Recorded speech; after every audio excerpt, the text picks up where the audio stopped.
मैं सभी विद्यार्थियों को ऑनलाइन क्लासों में उपस्थिति के लिए स्वागत है। आज विद्यार्थियों हम जो हमारा कारक प्रकरण चल रहा था उसमें द्वितीय विभक्ति का अध्ययन करेंगे और कौन कौन से सूत्रों के माध्यम से द्वितीय विभक्ति होती है इसके बारे में हम जानेंगे। तो विद्यार्थियों, जैसा कि हमने विभक्तियों के बारे में पढ़ा था कि प्रथमा विभक्ति कर्ता कारक में होती है, द्वितीय विभक्ति कर्म कारक में होती है, तृतीय विभक्ति करण कारक में होती है, चतुर्थी विभक्ति संप्रदान कारक में होती है और पंचमी विभक्ति अपादान कारक में होती है। संबंध में षष्ठी विभक्ति होती है और सप्तमी विभक्ति का प्रयोग अधिकरण कारक में होता है और उनका चिन्ह भी हमने जाना था और उस चिन्ह के हिसाब से हमने अनुवाद भी जाने थे। अब हम जो विशेष नियम हैं, जिन सूत्रों के माध्यम से द्वितीय विभक्ति या तृतीय विभक्ति, चतुर्थी, पंचमी, षष्ठी, सप्तमी ये विभक्तियां होती हैं, उन सूत्रों का अध्ययन करने जा रहे हैं।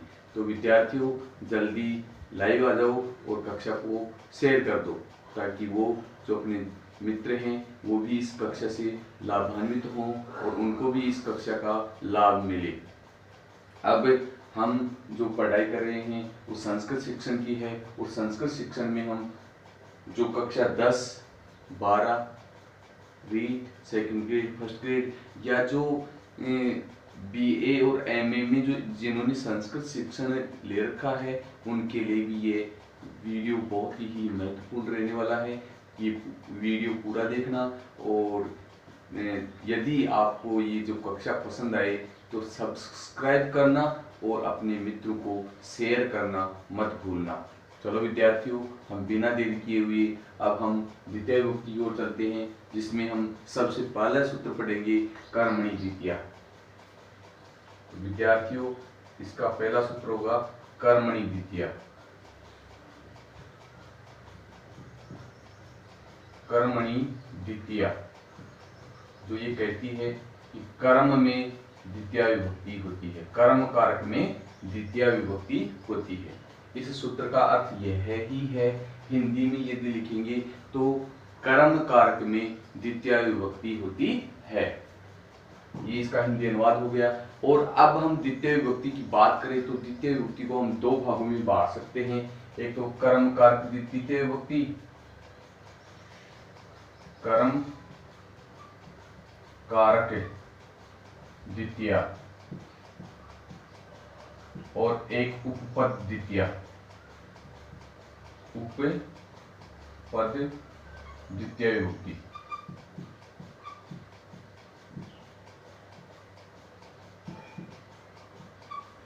इस प्रकार से इस द्वितीय विभक्ति को हम दो तरह से विभक्त कर सकते हैं। जैसे अब उपपद द्वितीय विभक्ति का मतलब जैसे और अभितय, जैसे ग्रामम अभितय, ग्रामम अभितय या परितय, वृक्षः सन्ति, वृक्षः सन्ति। ये उपपद विभक्ति का उदाहरण है, क्योंकि गांव के दोनों ओर या गांव के चारों ओर पेड़ हैं, तो ये उपपद विभक्ति का उदाहरण होगा। और कर्म कारक में द्वितीय विभक्ति होती है, जैसे रामः हरिम भजति। ये राम है, अब अपने कर्म के द्वारा जिसको अच्छी प्रकार से चाह रहा है उसकी कर्म संज्ञा होगी, तो राम हरि को भजता है।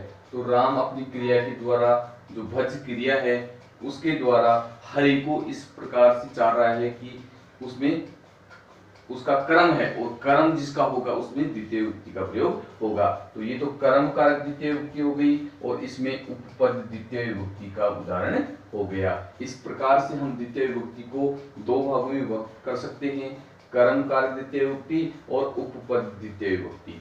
और हमने पहला सूत्र पढ़ा कर्मणि द्वितीया। इस सूत्र का अर्थ मैंने आपको बता दिया, कर्म कारक में द्वितीय विभक्ति होती है। तो इससे हम अगला सूत्र पढ़ें उससे पहले अपने दोस्तों को कक्षा शेयर कर दीजिए और वो भी अपनी ऑनलाइन उपस्थिति देकर इस कक्षा में सम्मिलित हों। अब हम अपना जो दूसरा सूत्र है कर्तुरीप्सिततमं कर्म, यानी कर्म किसे कहते हैं, कर्म की परिभाषा है कर्तुरीप्सिततमं कर्म, रिप्सिततमं कर्म, कर्तुरीप्सिततमं कर्म, कर्ता अपनी क्रिया के द्वारा, इप्सितम यानी जिसको अच्छी प्रकार से चाहता है उसको हम कर्म कारक कहते हैं। कर्तुरीप्सिततमं कर्म, कर्म किसे कहते हैं, कर्ता अपनी क्रिया के द्वारा, इप्सितम यानी जिसको चाहता है उसको कर्म कहते हैं। जैसे एक उदाहरण देकर के बताऊं मैं आपको, मोहने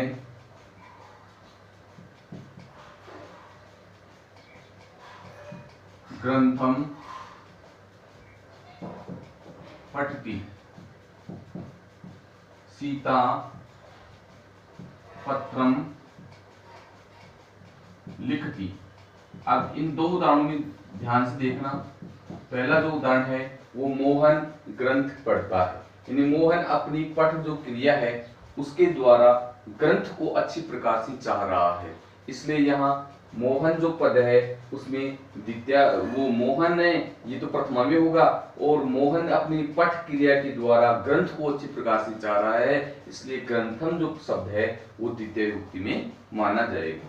ऐसे ही सीता पत्रम लिखती, यहाँ सीता अपनी लिख क्रिया के द्वारा पत्र को अच्छी प्रकार से चाह रही है, तो इप्सित तमम कर्म, तो इप्सित तमम कर्म, इप्सित कर्म यहाँ पत्र है, तो कर इस सूत्र के द्वारा तो यहाँ कर्म संज्ञा हो जाएगी, और जिनकी कर्म संज्ञा हो जाती है वहां कर्मणि द्वितीय सूत्र के द्वारा द्वितीय विभक्ति का प्रयोग होता है।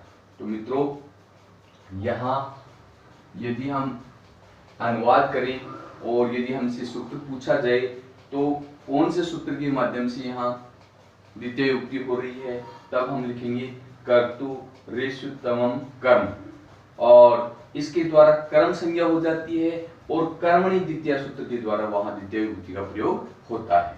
तो विद्यार्थियों दोबारा से एक बार पुनः स्मरण करवा रहा हूं, कर्तुरीप्सिततमं कर्म, कर्ता अपनी क्रिया के द्वारा जिसको अच्छी प्रकार से चाहता है उसको कर्म कहते हैं, यानी उसकी कर्म संज्ञा होती है, और जिसकी कर्म संज्ञा हो जाती है वहां कर्मणि द्वितीय सूत्र के द्वारा द्वितीय विभक्ति का प्रयोग होता है। तो ये जो कर्मणि द्वितीय ये सूत्र है ये द्वितीय विभक्ति करने वाला विधायक सूत्र है, और ये जो अब सूत्र पढ़ा रहा हूं वो कर्म संज्ञा करने वाले सूत्र पढ़ा रहा हूं। तो कर्म संज्ञा होने के बाद में कर्मणि द्वितीय सूत्र के द्वारा द्वितीय विभक्ति होती है। तो चलो हम इससे अगला सूत्र पढ़ते हैं जो हमें बताएगा कि तथा युक्तम चानिप्सितम, ये तो इप्सित है।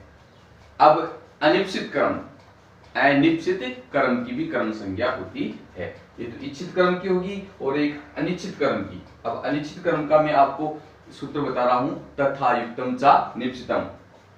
अगला सूत्र है हमारा तथा युक्तम चा निप्सितम, तथा युक्तम चा निप्सितम।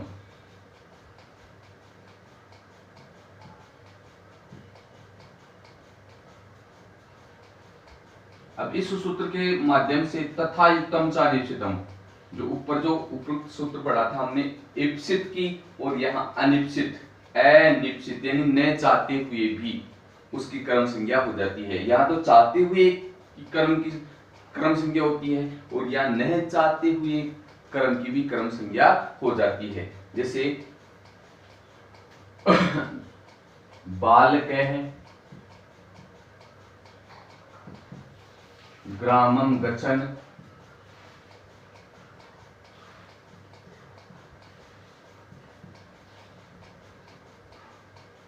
तृणं स्पर्शयति, स्पर्शयति।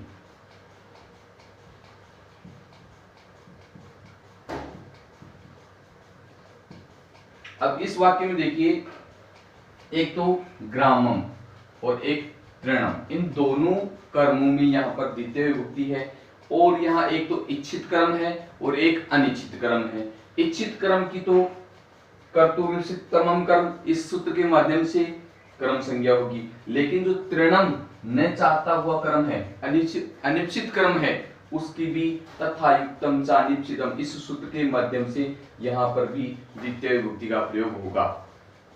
तो विद्यार्थियों ध्यान रखना, अनिश्चित कर्म की भी कर्म संज्ञा होती है और अनिश्चित कर्म की कर्म संज्ञा किस सूत्र के माध्यम से होती है? तथा युक्तम च अनिश्चितम इस सूत्र के माध्यम से न चाहते हुए होने वाले कर्म की भी कर्म संज्ञा होती है। एक उदाहरण और देकर के मैं आपको समझाऊंगा कि जैसे मोह ने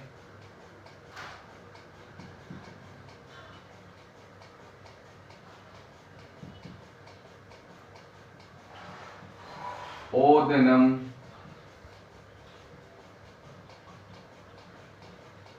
भुंजाने विषम भुंगते, विषम भुंगते।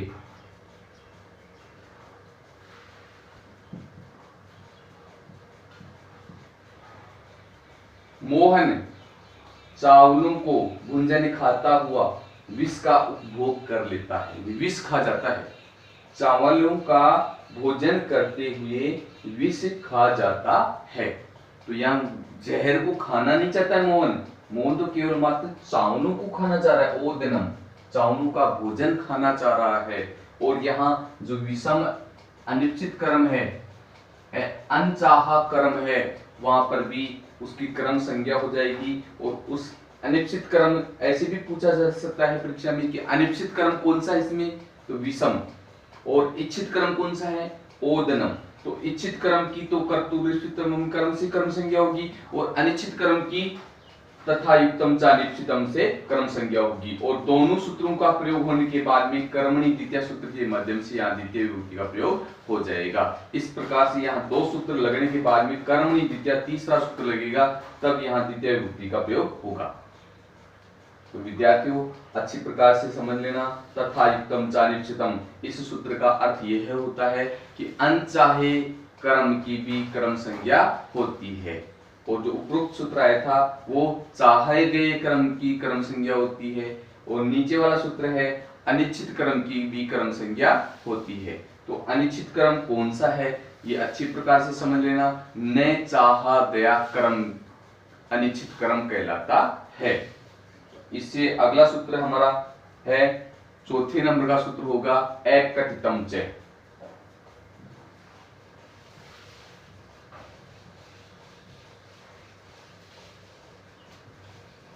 अब एकथितम च जो सूत्र है वो हमें बताएगा कि जो द्विक्रमक धातु होती है, एकथितम च द्विक्रमक धातुओं का प्रयोग 16 धातुओं के रूप में होता है। और ये द्विक्रमक 16 धातुएं होती हैं। एक बार ये नोट कर लेंगे और याद कर लेंगे।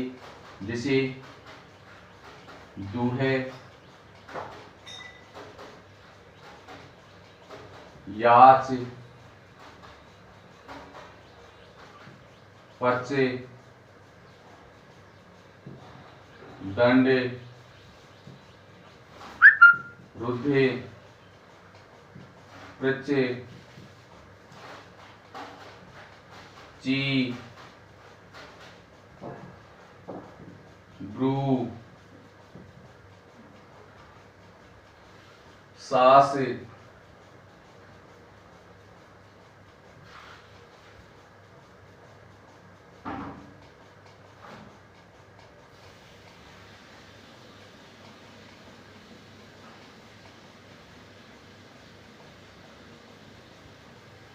दूहे, याद, पच, दंड, रुद्र, पृच्छ, ची, भ्रू, सास, जी,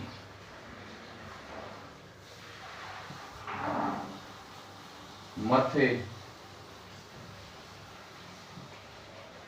मुसे, नी, री, है और री, री कृष और वह। विद्यार्थियों ये 16 धातु होती हैं। अब इनका हिंदी अर्थ में एक बार आपको बता देता हूं। दूहे, दूहे का मतलब दूहना, दूहना। याच मांगना, पचे पैकाना, दंडे दंड देना। इधर इनका अर्थ में नोट कर रहा हूं। दंड का मतलब दंड देना, दंड देना। रुद्धे रोकना, पृच्छे पूछना,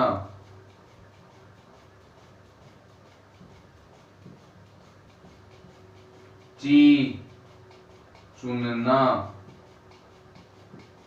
ब्रू कहना या बताना, सा से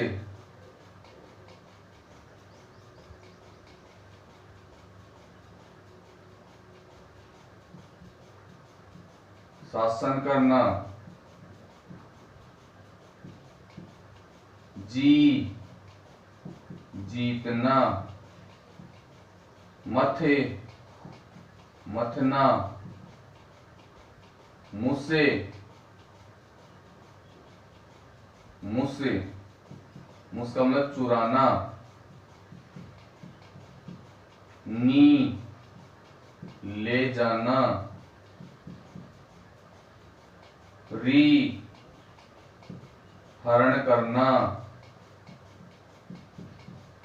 कृषि खींचना या निकालना, वह धारण करना। इन 16 धातुओं के योग में द्वितीय विभक्ति का प्रयोग होता है। अब हम जैसे दूहना, द्विक्रमक है, यहाँ पर दूहना धातु का प्रयोग हो रहा है। यहाँ पर द्विक्रमक किस प्रकार से दो क्रम होंगे, मैं प्रत्येक का उदाहरण देकर के आपको समझा रहा हूँ, तो ध्यान से समझना विद्यार्थियों। पहला हमारा है दूहना। जैसे गोपालय, गोपालय, गाम, दुग्धम, दूहती। यहाँ पर गाम, दुग्धम दो क्रम हैं। अब दो क्रमों की हम बात करते हैं, एक तो मुख्य क्रम और एक अमुख्य अप्रधान क्रम। प्रधान और अप्रधान, गौण क्रम और मुख्य क्रम, दो क्रम हो गए। तो यहाँ पर देखिए विद्यार्थियों, ग्वाला गाय से दूध दूहता है, यानी दूध पृथक अर्थ में अपादान कारक होना चाहिए था, क्योंकि गाय से दूध अलग हो रहा है। और अलग होने के अर्थ में मैंने आपको बताई थी कि पंचमी विभक्ति का प्रयोग होता है। जैसे हिमालय से गंगा निकलती है, हिमालयात गंगा प्रभवती, पेड़ से पत्ते गिरते हैं, वृक्षात पत्राणि पतन्ति। उसी प्रकार से गाय से दूध अलग हो रहा है, लेकिन यहाँ द्विक्रमक धातु है, दूह धातु जो द्विक्रमक धातु है, 16 धातु में से दूह धातु का प्रयोग होता है। तो विद्यार्थियों ध्यान रखना कि दूह धातु का प्रयोग जहां होता है वहां दोनों कर्मों में, मुख्य कर्म में तो उस सूत्र से तथा युक्तम चा निश्चितम, और जो सूत्र हमने पढ़ा था कि कर्तुरीप्सितम कर्म, कर्तुरीप्सितम कर्म, उससे तो कर्म संज्ञा होगी, लेकिन जो अप्रधान कर्म है वो एकथितम च सूत्र के द्वारा वहां पर द्वितीय विभक्ति यानी कर्म संज्ञा हो जाएगी, और जिनकी कर्म संज्ञा हो जाती है वहां कर्मणि द्वितीय सूत्र के द्वारा द्वितीय विभक्ति का प्रयोग होता है। तो यहाँ पर गोपालय, गाम, दुग्धम, दूहती, इस उदाहरण में यहाँ दो क्रम है। यहाँ अप्रधान क्रम यानी गौण क्रम भी बोल सकते हो, गौण क्रम, और ये मुख्य क्रम, मुख्य कर्म। तो दोनों कर्मों की यहाँ द्वितीय विभक्ति होती है। और गौण क्रम एकथितम च सूत्र के द्वारा यहाँ द्वितीय विभक्ति हो जाएगी, और कर्मणि द्वितीय सूत्र के द्वारा वहां पर द्वितीय विभक्ति का प्रयोग हो जाएगा। इस प्रकार से जो हमारा पहला है दू है। अब हम याच का उदाहरण देखते हैं। याच यानी मांगना।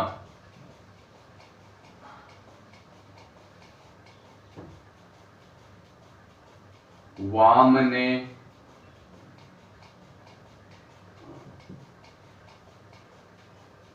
वामने यानी वामने का मतलब वो वामन अवतार जो कृष्ण, वो जिसका हम प्रयोग करते हैं वो विष्णु भगवान का वामन अवतार होता है। और उस वामन अवतार के रूप में हम इसका उदाहरण पढ़ेंगे कि पृथ्वी याचते। वामने हरिम वसुधाम याचते। अब विद्यार्थियों ध्यान देना, वामन हरि से पृथ्वी को मांगता है। इस उदाहरण में याच धातु का प्रयोग हो रहा है और यहाँ हरिम और वसुधाम दो कर्म हैं और दोनों कर्मों में एकतितम च सूत्र के द्वारा यहाँ कर्म संज्ञा हो गई और कर्मणि द्वितीय सूत्र के द्वारा यहाँ द्वितीय विभक्ति का प्रयोग हो गया। तो ध्यान रखना, याच धातु का प्रयोग होगा वहां द्वितीय विभक्ति होगी और कौन से सूत्र के द्वारा होगी? एकतितम च सूत्र के द्वारा वहां कर्म संज्ञा होगी। और जो अगला जो हमारा सूत्र है कर्मणि द्वितीय, इस सूत्र के द्वारा यहाँ पर द्वितीय विभक्ति का प्रयोग हो जाएगा। ऐसे ही पद से पकाना अर्थ में, जैसे बालिका,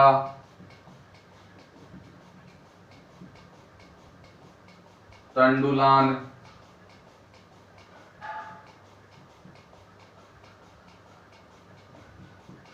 ओदनम, पचती। अब इस उदाहरण में बालिका करता है और तंडुलान ओदनम ये दो कर्म हो गए। चावलों से भोजन पकाती है, यानी ओदनम, ओदनम मतलब चावलों का भोजन, उसको ओदन बोलते हैं। चावल पके हुए चावल होते हैं उनको हम ओदन बोलते हैं। तो चावलों से ओदन पकाती है, ओदन मतलब पके हुए चावलों को बनाती है।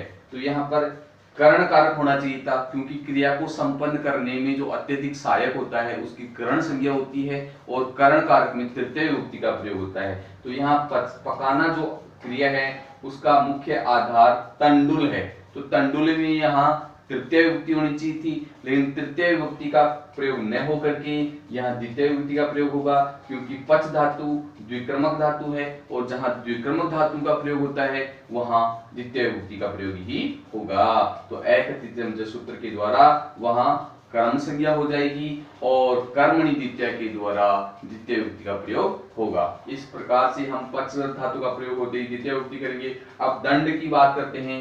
दंड यानी दंडित करना। अगला जो हमारी चौथी धातु है दंडित करना, जैसे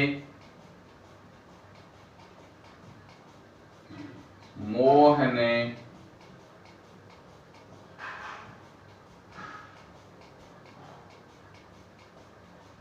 बालकम, सतम दंडयति। मोहन बालक को 100 रुपए का दंड देता है, यानी जिसको दंड दे रहा है, किसको दे रहा है? बालक को 100 रुपए का दंड दे रहा है, 100 रुपए से दंडित कर रहा है।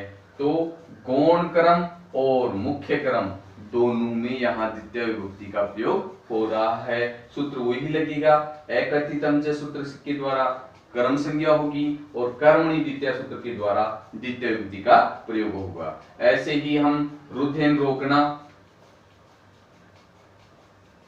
कृषक है, गाम, वज्रान,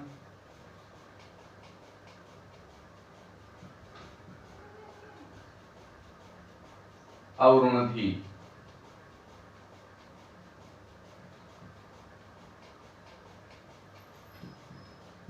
अब यहां किसान जो गायों को वज्रा ने बाजरे से अवरुणधि यानी रोकता है, बाजरे में वो गायों को नहीं जाने देता है। तो यहाँ वज्रान गाम इन गायों को, ये मुख्य क्रम हो गया। वज्रान जो अनिश्चित क्रम है, बाजरे की जो फसल है वहां पर ये किसान गाय को नहीं जाने दे रहा है। तो अब रुद्ध धातु का प्रयोग हो रहा है। तो रुद्ध धातु का प्रयोग होते ही एकथित अंश सूत्र के द्वारा कर्म संज्ञा हो जाएगी और कर्मणि द्वितीय के द्वारा द्वितीय विभक्ति हो जाएगी। ऐसे ही प्रच धातु, प्रच का मतलब पूछना, प्रच का प्रयोग हम पूछना अर्थ में करेंगे। जैसे शिक्षक है, बालकान,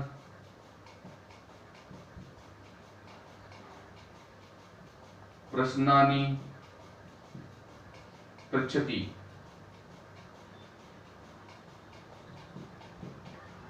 अब इस वाक्य में प्रच धातु का प्रयोग हो रहा है।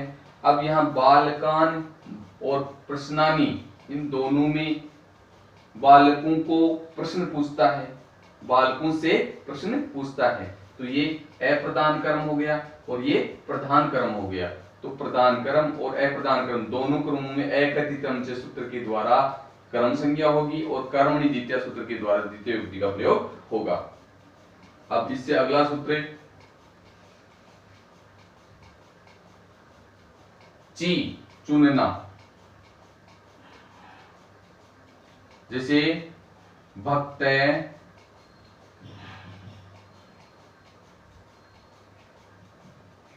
वृक्षान,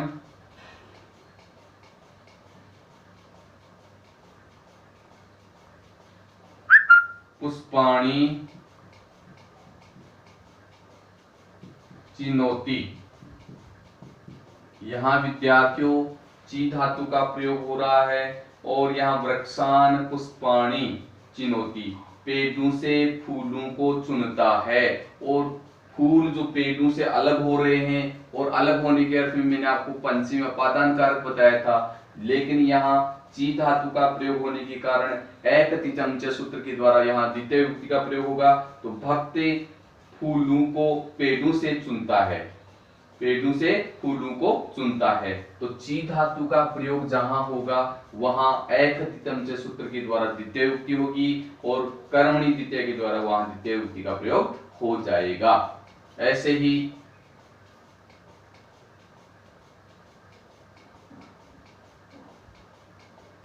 गुरु,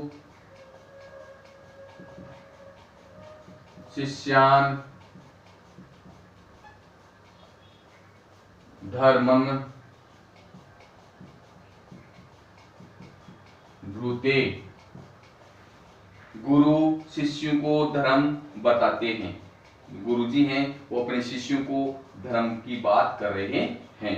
तो यहाँ शिष्यान शब्द में शिष्यों को धर्मम ब्रूते, यहाँ दो कर्म हो रहे हैं और द्विक्रमक होते ही एकथित अंश सूत्र के द्वारा कर्म संज्ञा हो जाती है। अब इससे जो अगला उदाहरण है, भ्रू के बाद में सास, शासन करना, शास्ते। जैसे गुरु,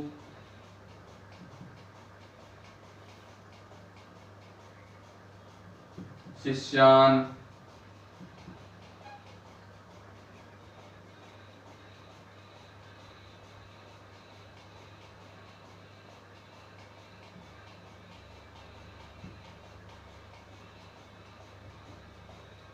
धर्मम, शास्ते। गुरु शिष्यों पर धर्म पूर्वक शासन करते हैं। जो गुरु हैं शिष्यों पर धर्म पूर्वक, धर्म के अनुसार उनके ऊपर अधिकार रखते हैं या शासन करते हैं। तो गुरु जी शिष्यों पर धर्म पूर्वक शासन करते हैं। यहाँ दो कर्म हो रहे हैं, तो दोनों कर्म होने के कारण एकथित अंश सूत्र के द्वारा कर्म संज्ञा हो जाएगी और जिनकी कर्म संज्ञा हो जाती है वहां कर्मणि द्वितीय के द्वारा द्वितीय विभक्ति होती है। अब इससे अगला जो उदाहरण है हमारा, जीएन, जीतना। जी का अर्थ है जीतना अर्थ में। जैसे यज्ञ दत्त है,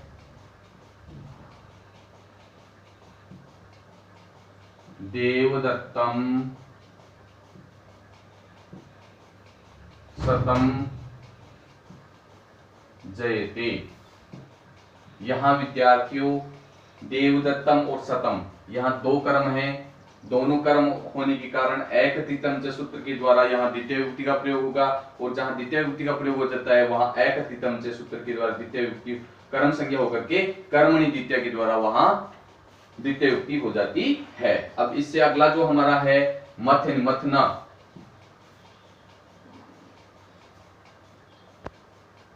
जैसे असुरा,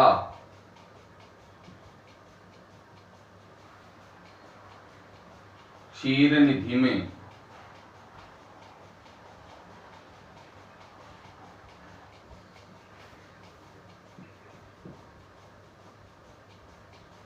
क्षीर निधिम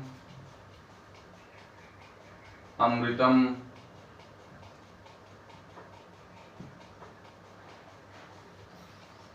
मथनाति।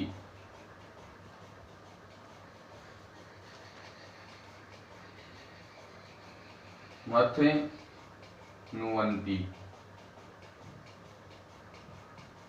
यहाँ क्षीर निधिम और अमृतम, यानी असुर राक्षस हैं, वो समुद्र से अमृत को मथते हैं, तो मथ धातु का प्रयोग हुआ है यहाँ पर। और जहां मथ धातु का प्रयोग हो जाता है वहां एकतीतम च सूत्र के द्वारा कर्म संज्ञा हो जाती है, और कर्मणि द्वितीय के द्वारा वहां द्वितीय विभक्ति का प्रयोग हो जाता है। अब इससे जो अगला जो हमारा है मत के बाद में मुझसे, मुझ का मतलब चुराना, जैसे कृष्ण है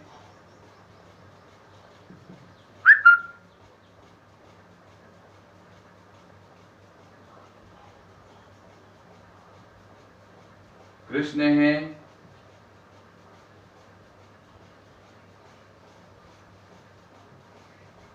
मातरम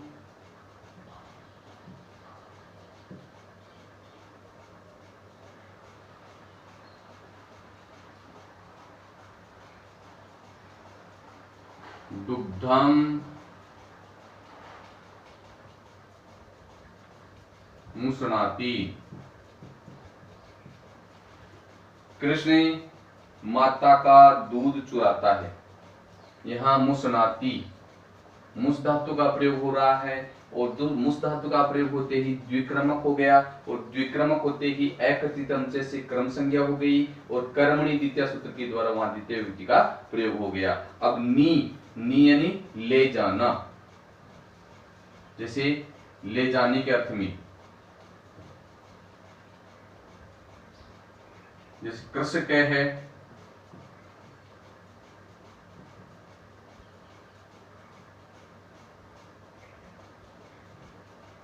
क्षेत्रम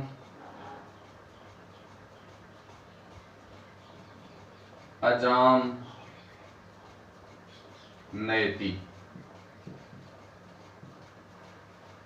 अब यहाँ किसान खेत से बकरी को ले जाता है, अजामिन बकरी। अब यहाँ क्षेत्रम और अजाम ये दो क्रम हैं, और दो क्रम होने के कारण एकतीतम सूत्र से कर्म संज्ञा हो गई, और कर्मणि द्वितीय से द्वितीय विभक्ति हो गई। अब री हरण करना, जैसे कृषक है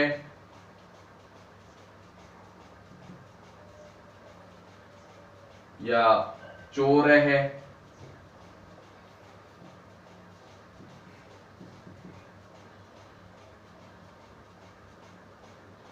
वणिजम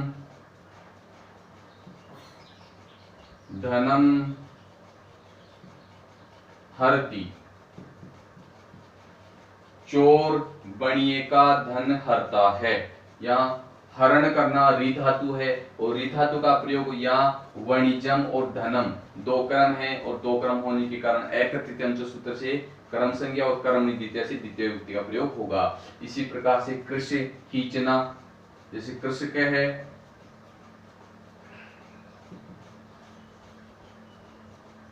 क्षेत्रम अजाम